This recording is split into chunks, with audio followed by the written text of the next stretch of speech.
class 4 students. Now today I will teach you about पाठ 2 मिट्ठू copy work. Okay, जो पाठ 2 मिट्ठू है उसका कॉपी वर्क कैसे करना है उसके बारे में मैं आपको बताऊंगी. कहानी के रचनाकार जो मुंशी प्रेमचंद जी हैं उनकी जीवनी हमको सबसे पहले फर्स्ट पेज पर मेंशन करना रहेगी. तो पाठ 2 मिट्ठू ये लिखने के बाद आप नीचे से हमारे रचनाकार मुंशी प्रेमचंद उनका जो जीवन परिचय आपको यहाँ पर बुक में दिया हुआ है. यहाँ पर आप बुक में पेज नंबर 13 देख सकते हैं, ये रहा.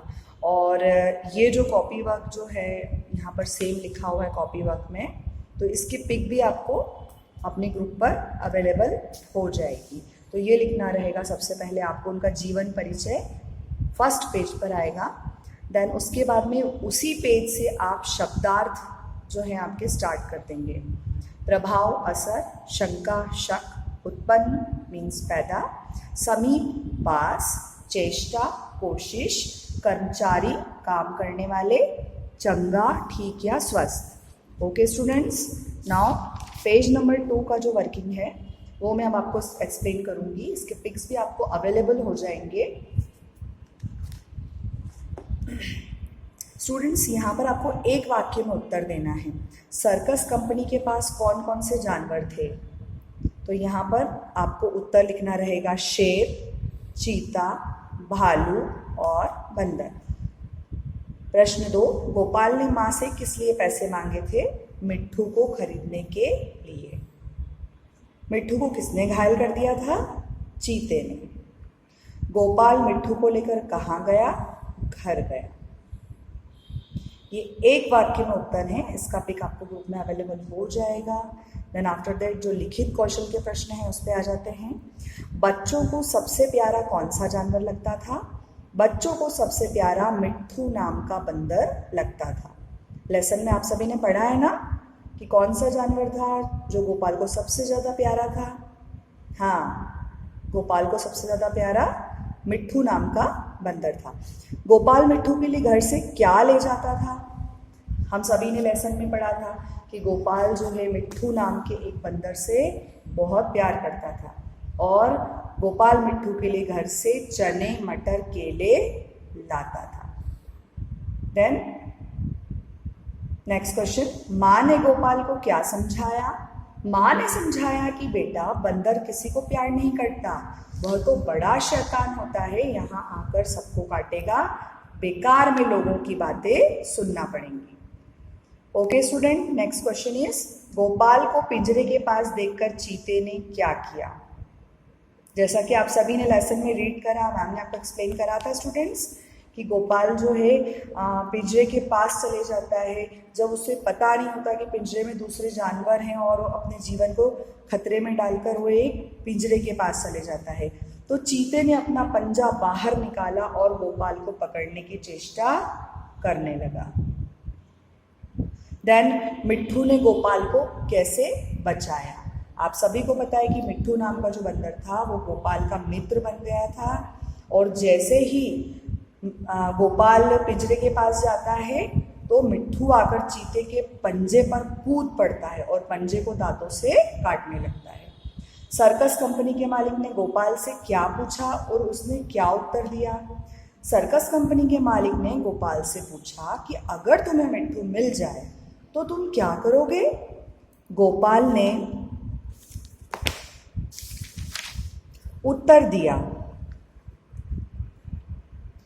मैं उसे अपने साथ ले जाऊंगा, उसके साथ खेलूंगा, उसे अपने थाली में खिलाऊंगा और क्या.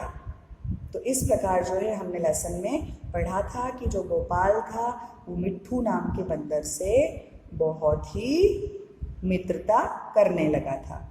गोपाल ने इस पाठ के माध्यम से क्या संदेश देना चाहा? यहाँ पर मूल्यपरक प्रश्न 1 है.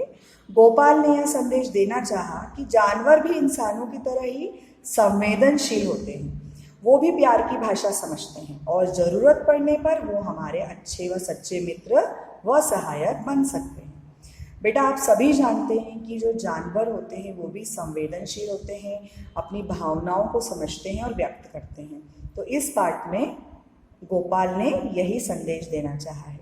रचनात्मक कोना, आप पुस्तक में देखेंगे तो रचनात्मक कोना आपको दिखेगा। वहाँ पर जो क्वेश्चन है, सर्कस कंपनी के मालिक का स्वभाव तुम्हें कैसा लगा, अपने विचार लिखिए।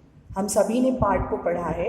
सर्कस कंपनी के मालिक का स्वभाव बहुत अच्छा लगा। वह जानवर के प्रति प्रेम व दया की भावना रखता था तथा दूसरे लोगों की भावनाओं को भी समझता था। जैसा कि हमने पढ़ा कि वो गोपाल की मन की भावना को समझा उसने और अपना जो बंदर था मिट्ठू वो उसको दिया। पेज नंबर 5 से आपको यहाँ पर व्याकरण मेंशन करना रहेगा हेडिंग पे, और संज्ञा की परिभाषा, संज्ञा के भेद। तो संज्ञा की परिभाषा बेटा, किसी व्यक्ति, वस्तु, स्थान, भाव या जाति के नाम को संज्ञा कहते हैं, जैसे राम, किताब, घर आदि। ओके, व्यक्तिवाचक संज्ञा, भाववाचक संज्ञा और जातिवाचक संज्ञा, ये तीनों संज्ञा के भेद होते हैं। यहाँ पर प्रश्न 2, संज्ञा के भेदों की परिभाषाएं लिखिए। जैसा कि अभी हमने पढ़ा कि 3 संज्ञा के मुख्य रूप से भेद पाए जाते हैं, व्यक्तिवाचक, जातिवाचक और भाववाचक। तो व्यक्तिवाचक, जो शब्द किसी विशेष व्यक्ति, प्राणी, वस्तु या स्थान का बोध कराए वो व्यक्तिवाचक, जैसे महात्मा गांधी, ताजमहल। जातिवाचक, जो शब्द किसी व्यक्ति, प्राणी या वस्तु या स्थान की पूरी जाति का बोध कराता हो, है ना, वो जातिवाचक। जैसे बिल्ली, बिल्ली कोई भी हो सकती है, लड़का, लड़का कोई भी हो सकता है, औरत कोई भी हो सकती है। ठीक है, लास्ट पेज नंबर 6 का वाक, भाववाचक संज्ञा। भाववाचक संज्ञा मीन्स जो शब्द किसी भाव, स्वभाव, गुण, दोष, अवस्था आदि का बोध कराए वो भाववाचक संज्ञा। आप सभी को पता है कि अच्छाई, बुराई ये हमारे मन में होती है, तो ये जैसे हमारे मन के भाव होते हैं। तो ये जो शब्द हैं स्वभाव और दोषों की अवस्था का बोध कराता है, इसलिए इसे भाववाचक संज्ञा कहते हैं। तो स्टूडेंट्स, आपका पाठ 2 मिट्ठू, उसका जो वर्क है 1 to 6 पेज नंबर आपको ऊपर ग्रुप में मिल जाएंगे।